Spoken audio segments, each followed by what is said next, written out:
of where we are in the pastimes of Srila Prabhupada in London. Having been whisked from the airport to Tittenhurst, Prabhupada had seen little of London, and one day he asked Shyam Sundar to take him on a tour of the city. Prabhupada had grown up in the British Calcutta, hearing London praised as the seat of Britain's world empire. So when he saw how small many of London's historic landmarks were, he was particularly surprised. At Buckingham Palace, that's where the Queen lives, he remarked, "We have many houses in Calcutta bigger than this." The Thames, that's the river, it's a very romantic river that runs through London, and there's the London Bridge and the Buckingham Palace is on it. Celebrated in the writings of British authors he had studied in college, was a disappointment also. "It's a canal," he said. "It's only a canal. In my mind, I thought it was bigger than the Ganges." So the real reason Prabhupada wanted to go to London City was to see where the new temple was going to be. So this is a satellite map.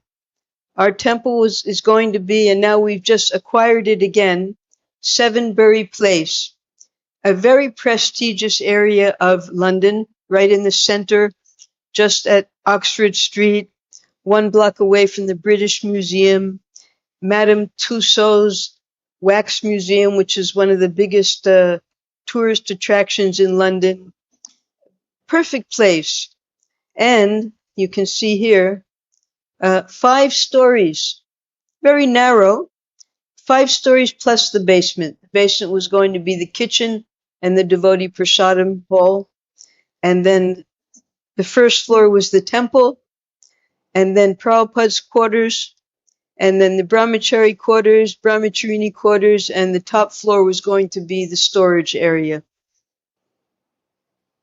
1 bathroom. Prabhupada would have to wait in line with the devotees. But the most interesting sight was the building at 7 Bury Place.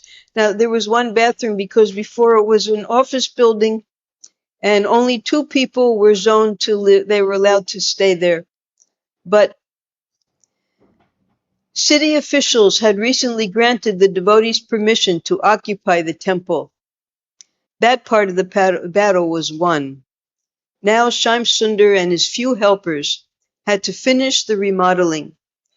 On seeing the temple's location near the British Museum and Madame Tussauds Wax Museum, Srila Prabhupada became even more anxious that Shyam Sundar fix an opening date as soon as possible. Now, the devotees were very intelligent. They understood Prabhupada's mentality, that so long as he has the opportunity to preach, he will stay in a place. So they booked him for 3 months of preaching events. In September, Srila Prabhupada wrote to Satsvarup about his stay at Tittenhurst Park. "Here there is a nice big hall, exactly suitable for a temple. It had marble columns, just perfect. It used to be where they played their orchestrated music, chamber music. I have begun to give lectures here on specific days, but there are no outsiders coming. Prabhupada wanted to preach to the outsiders, and if they wouldn't come to him, he would go to them. His first outside meeting, arranged by the devotees, was at Camden Town Hall, in the heart of London, and was well attended by both Britishers and by Indians. After Prabhupada's brief lecture, only about 15 minutes, a lively question and answer session began." So this is the Camden Town Hall. Town Hall, just like we have our Nagar Palika here, it's usually for administrative work, but sometimes, just like when Srila Prabhupada came for the first time in 1971 with the devotees, they do have big programs there in town halls. So this was the first place where Prabhupada had his first public meeting. These are some of the questions that were asked at the lively question-answer session. Woman, would you say Krishna is God or Krishna is love? Prabhupada, without love, how can Krishna be God?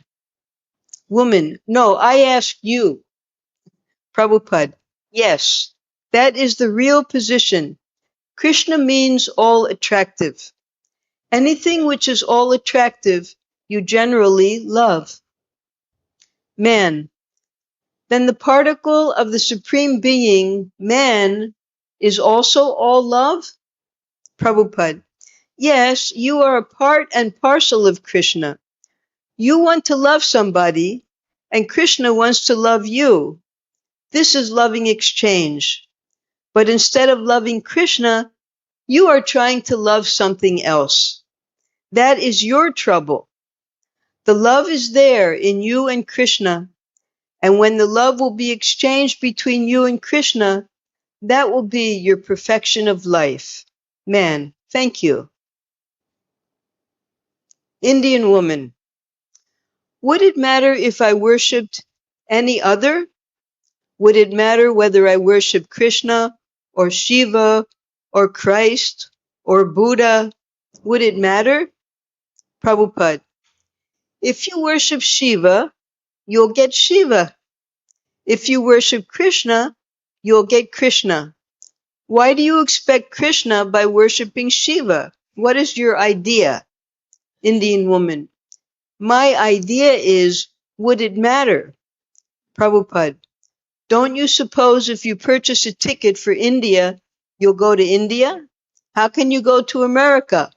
Indian woman, this is not the point. Prabhupada, this is the point. That is explained in Bhagavad-Gita. Yanti deva vrata devan, pitrin yanti pitri vrataha. Indian woman, but my point is, Prabhupada, your point you understand. Why don't you understand the description of Bhagavad-Gita? If you worship demigods like Shiva and others, you will go there. If you worship Krishna, you'll go to Krishna. What is the difficulty to understand? Very confusing. And that's why, because there's so much multifarious demigod worship going on in India. One doctor was telling me, because the missionary schools, they set up, even here in Vrindavan, we had a missionary school where my daughter went. And the first thing they teach all the children is, stop all this silly worship, just worship Jesus Christ, one God only. And it's very confusing. Who should I worship? Shiva, Parvati, Kali, Krishna, Vishnu, the sun god, Ganesh. Very confusing for the children. So in the schools, they're indoctrinated. Just worship one God. And it makes a lot of sense. Well, there should just be one supreme person. So that it's confusing even for an adult. Should I worship Shiva, Krishna, Christ, or Buddha? But she didn't get the point, unfortunately. Indian woman, do you think that Shiva is a demigod? Prabhupada, yes, why not? Indian woman, but Krishna says that it doesn't matter the way you worship.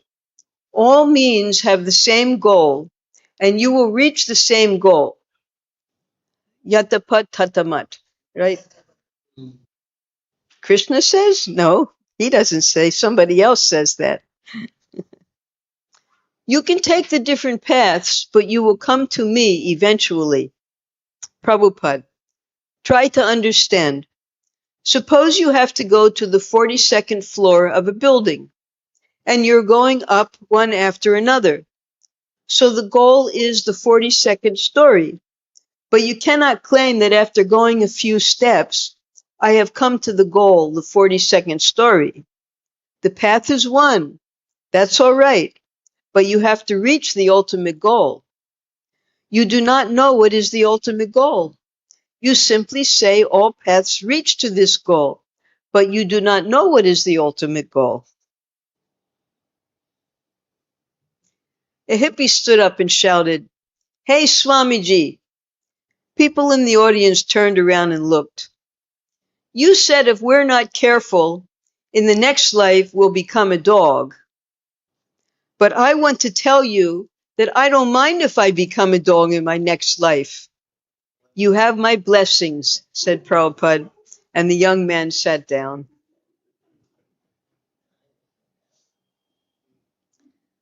One-night lectures in scattered places around the city proved further the need of a temple. Prabhupada had experienced a similar situation in New York City in 1965. At that time also, he had had no temple. His audiences would listen respectfully and then disperse, and he would never see most of them again. To become Krishna conscious, however, a person needed to hear about Krishna repeatedly, and for that, a temple was required. Once Prabhupada had his temple established in London, thousands would be able to come and hear about Krishna, take prasad, and appreciate the lovely deity form of the Lord. So when Prabhupada, when he first came to America, he didn't go to New York immediately. He just transited to Butler, Pennsylvania. When Prabhupada, he was giving lectures in churches and universities and seminaries, the Christian seminaries. But he realized that if he wanted to start a world organization, international society, it wasn't going to happen in Butler, Pennsylvania. So he said goodbye to his sponsors, the Agarwal family, Gopal and Sally, and he took the bus ride to New York City, where he had one sponsor, Dr. Mishra, who kept him in his office without a bathroom, without windows, much difficulty. And he was invited. He went to the embassy. He was invited to Rabindranath Tagore's birth anniversary, small programs he was invited to. And he was also going to see different Indian organizations' programs to see what the people were interested in. But he himself only had that one little office room to hold his programs. And he knew that he was going to have to get his own place eventually and not depend on Dr. Mishra anymore. So that was why he moved to the Bowery. And then eventually the devotees, Mukunda Prabhu, Mukunda Maharaj, got him the 26 Second Avenue as our first temple.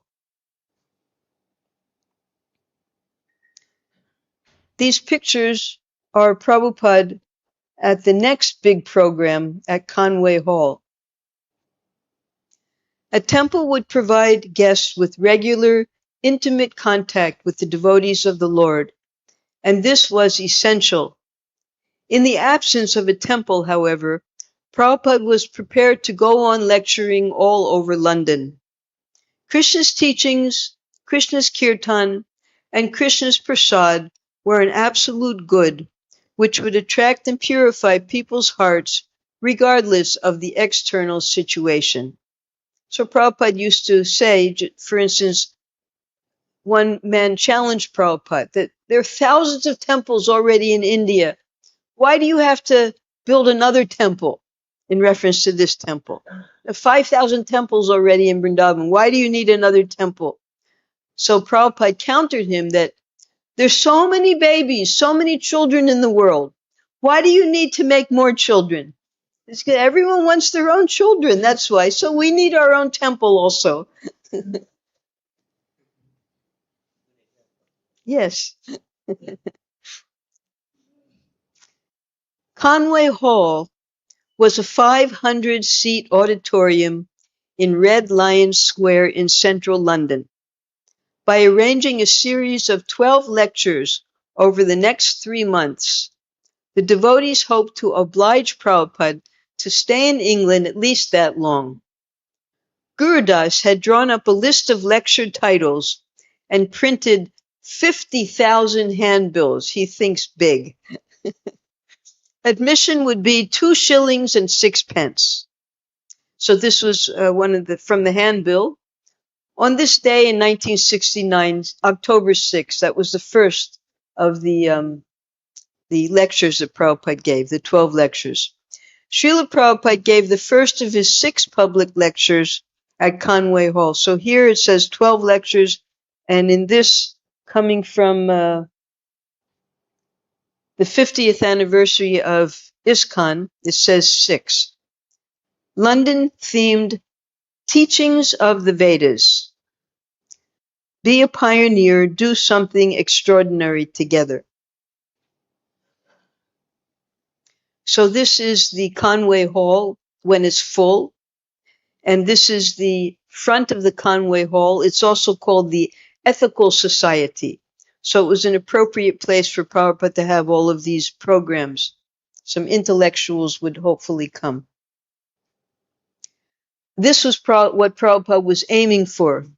The opening of the temple, the installation of Sri Sri Radha Landanishwara, and the devotees daily, morning and evening, hearing Bhagavad-Gita and Srimad Bhagavatam, which was Prabhupada's program. Srila Prabhupada came to London the same year and for the first time addressed the English public in October 1969 in Conway Hall. So this is Prabhupada with the full house here. The first night at Conway Hall, about 100 people attended. Prabhupada sat on a cushion atop a table, leading kirtan, while his disciples sat on the floor. Jamuna played harmonium, and Mukunda and Kulashekar played mridangas.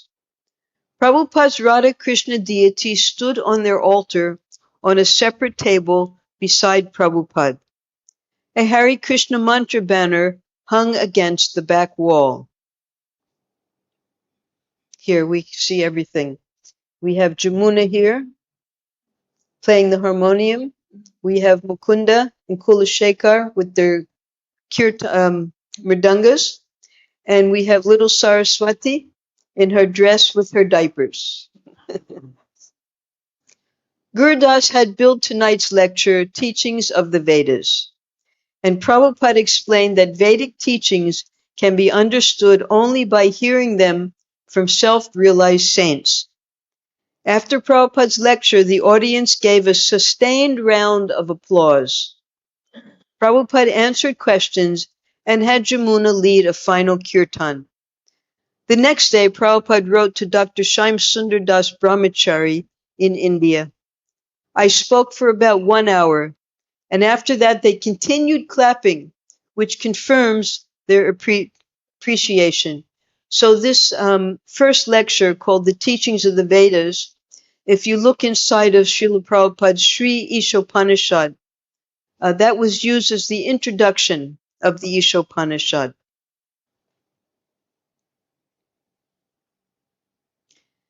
At the second Conway Hall engagement, when Prabhupada stood during the kirtan and began to dance, the devotees on stage joined him, dancing in a circle. Ishan played his trumpet, and even Saraswati, her diapers showing beneath her short dress, jumped up and down in ecstasy. Each week would bring another Conway Hall meeting, and Prabhupada's dancing became a regular feature. So these are the devotees dancing in a circle around Prabhupada on the stage. And here are the wonderful devotees with Prabhupada.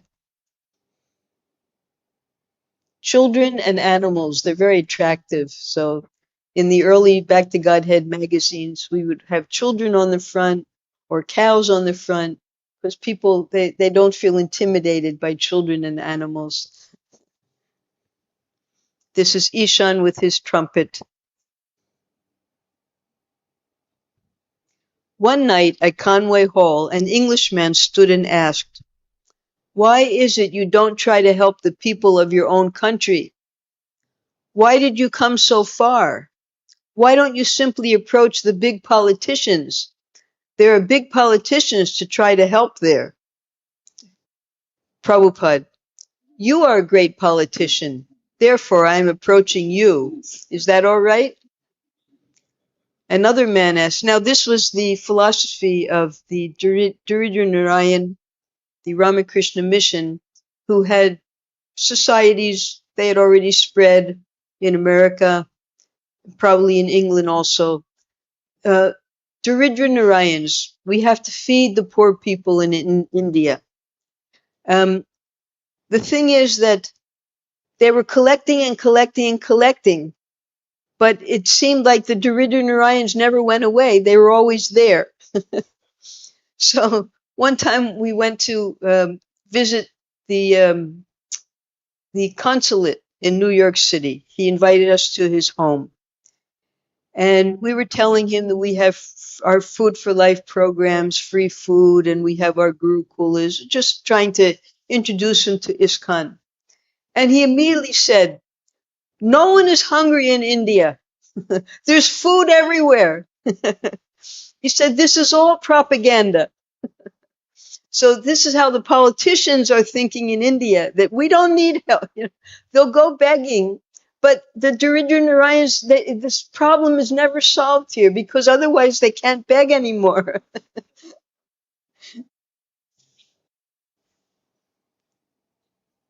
Another man asked, "If this is the absolute truth, how come there's so many people in London, but not so many people are in attendance here?"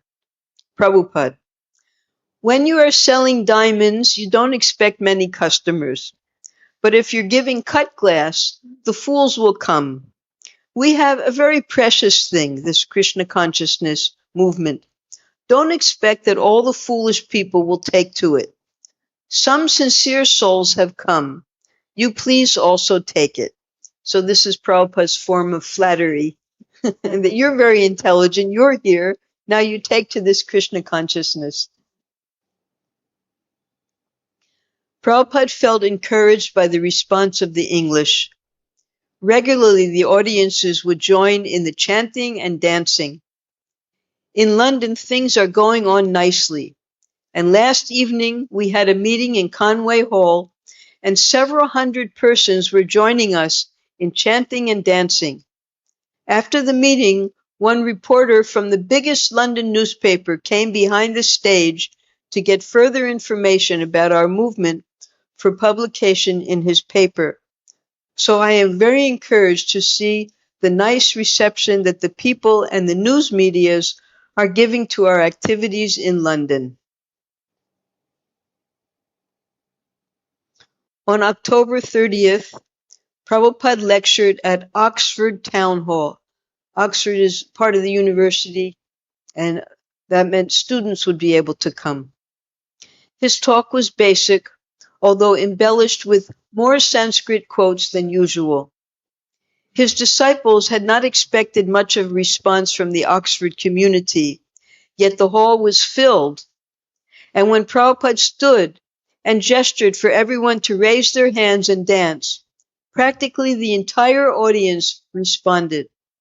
While Mukunda played the huge pipe organ and hundreds joined the chanting, Prabhupada held his arms high and began powerfully jumping up and down. Yesterday, we had a very successful meeting at Oxford at the town hall.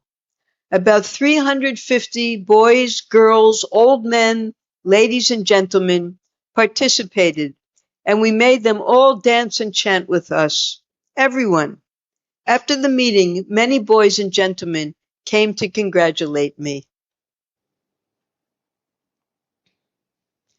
Prabhupada received an invitation to appear on Britain's most popular TV talk show, Late Night Lineup.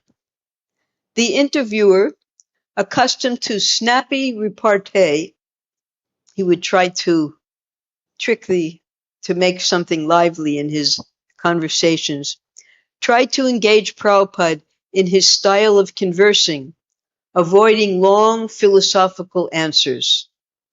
"Swamiji," he asked, "do you have a concept of hell in your religion?" "Yes," Prabhupada replied, "London is hell." The host appeared stunned, as if beaten at his own game from the start. Prabhupada continued, "It is always damp, cloudy, and raining. In India, the sun is always shining." India was called the jewel, the shining jewel of the British Empire. The British all wanted to come here. The interview was still at a loss for words, and Prabhupada, perhaps sensing the man's embarrassment, added, "Of course, it is a very great credit to the English people to have established such a great civilization in such a climate." There were other questions, and Prabhupada talked for an hour, explaining the Krishna consciousness movement and philosophy. The next day, a London newspaper announced, "Swami calls London hell." Prabhupada tells a joke that here also there are mines where the people have to go underground, and one Christian missionary came and was warning them that if you're not good, if you don't worship Jesus, you'll go to hell. So they had never heard of hell. There's no concept of hell, in the mines. So they asked, "What's hell like?" "It's dark, it's damp." Yeah, well, we're used to that. There are no newspapers. No newspapers. Oh, very difficult.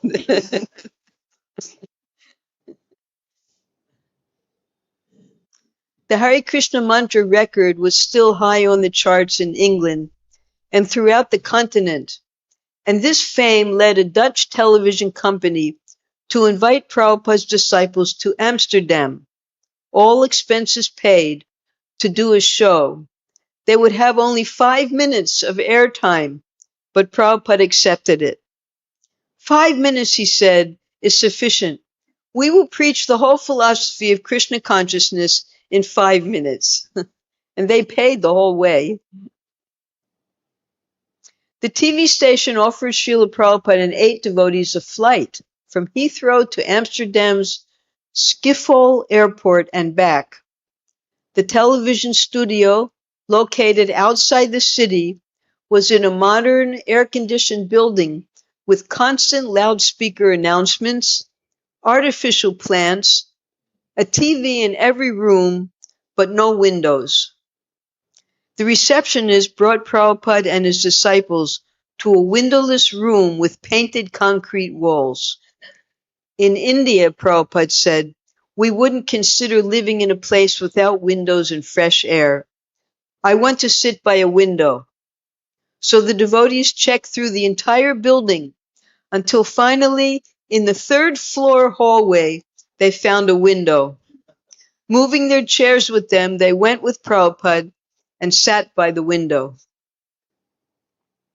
I saw that when I was traveling and preaching in Germany once. Huge buildings, gigantic, as big as hundreds and hundreds of meters. Not a single window in the building.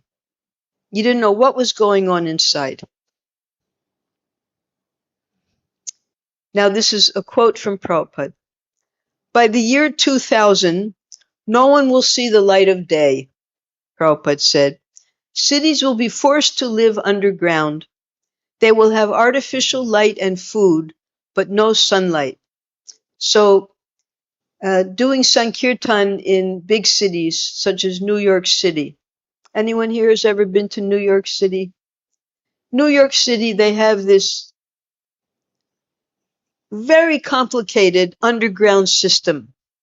5 stories down. That's how many subways they need in New York City to go all over this. It's a huge city. It's 12 million people.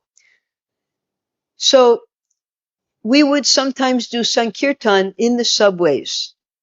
We would make announcements, hand out prasadam, hand out books, and get donations. And while doing Sankirtan in the subways, we would meet people who lived in the subways. They never came out. They would just ride in the subways one after the other, and sleep in the hallways, just like here. This is not artificial.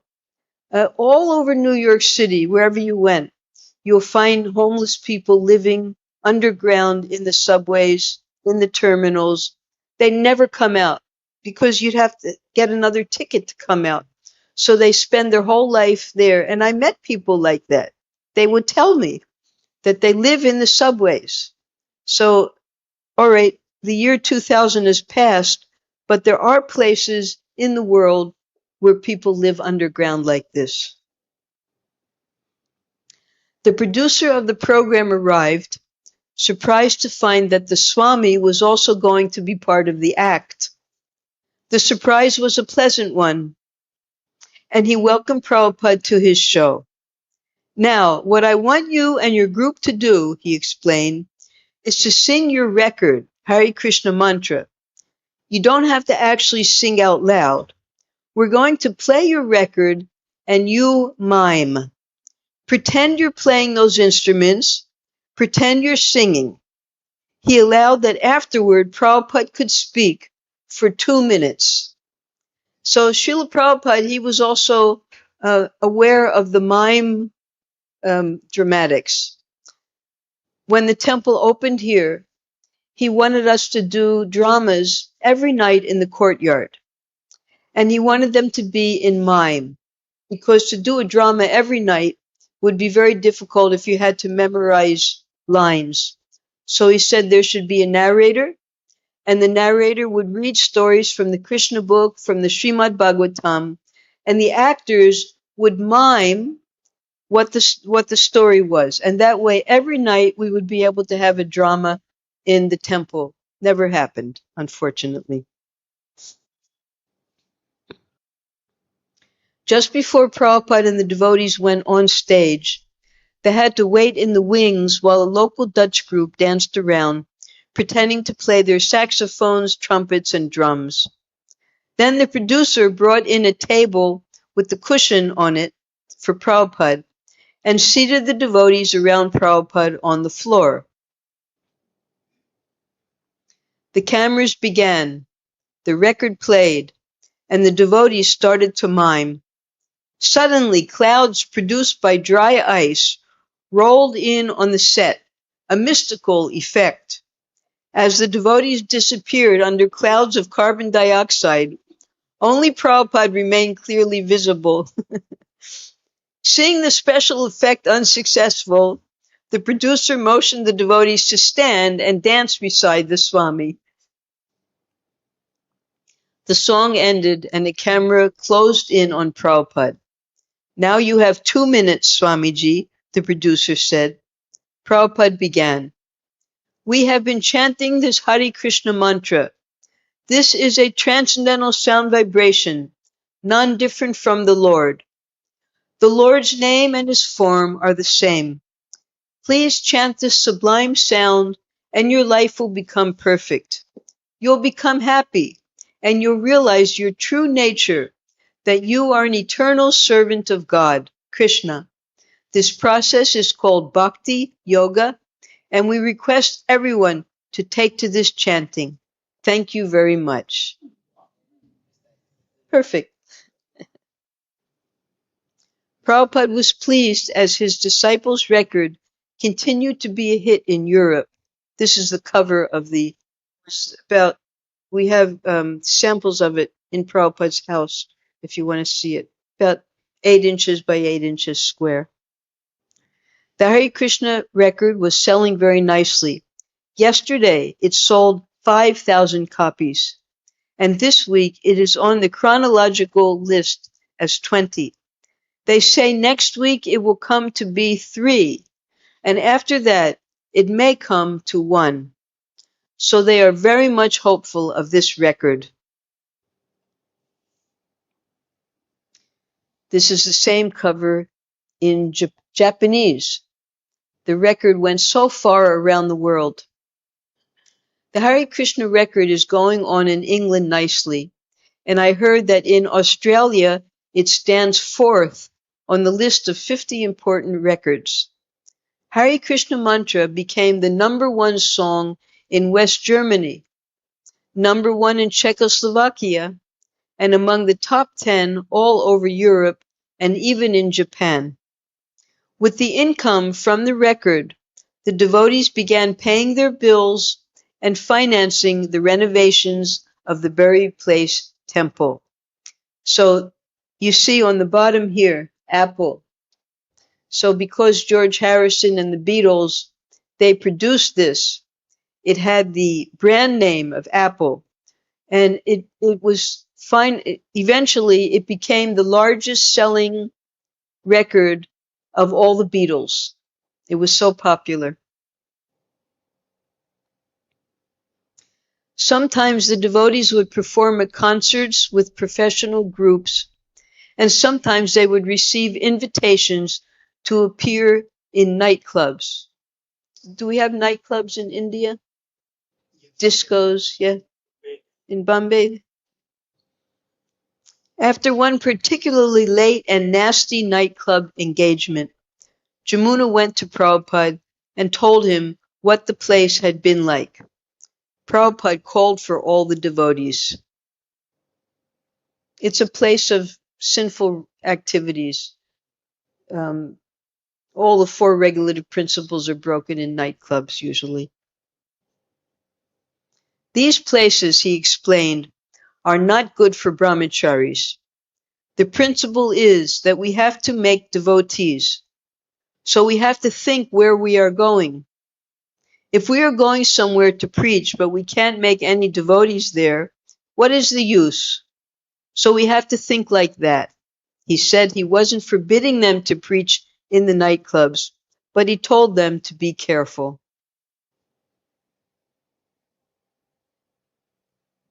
One of the devotees asked if showing slides of Krishna mixed in with psychedelic slides was permissible.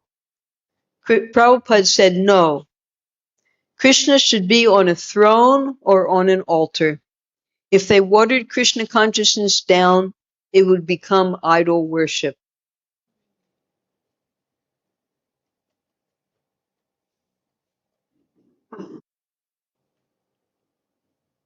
Oh,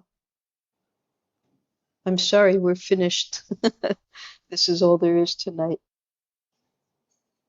Went by quickly. Okay, so next week we'll hear more.